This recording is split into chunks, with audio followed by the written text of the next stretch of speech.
Peredaran posisi planet berdasarkan logika fisik.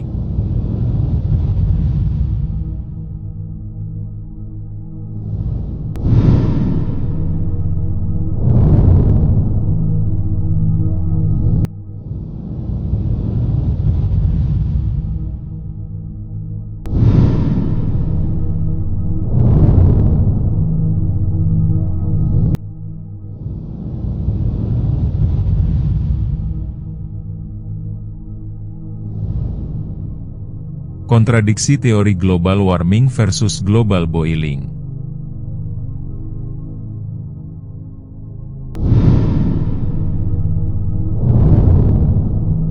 Mengapa air tawar semakin terkuras habis, tapi terjadi bencana banjir dan badai?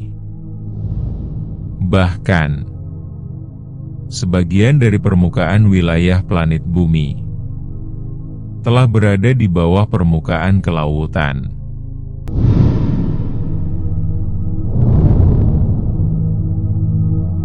Berdasarkan prediksi analisa, semakin mendekatnya rotasi planet bumi ke arah matahari, memicu terjadinya global boiling, ataupun pergolakan di wilayah kelautan.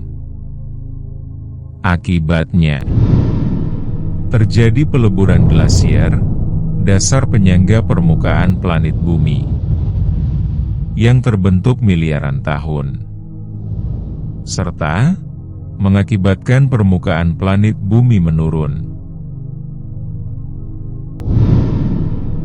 baik secara percepatan ataupun netralitas. Tengah terjadi perpindahan kutub dari utara kembali ke selatan.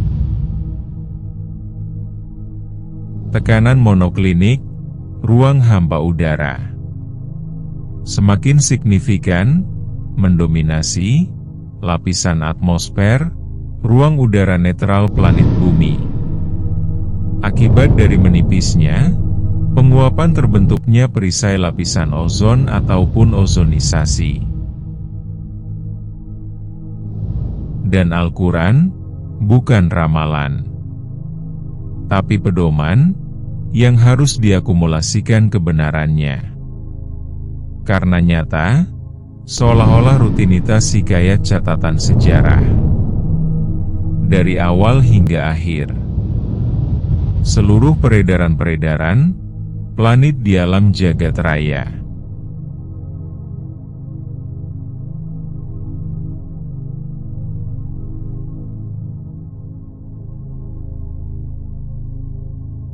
Presentasi Wandi, Keluarga Sunda Agregat, Bogor, Indonesia 2025.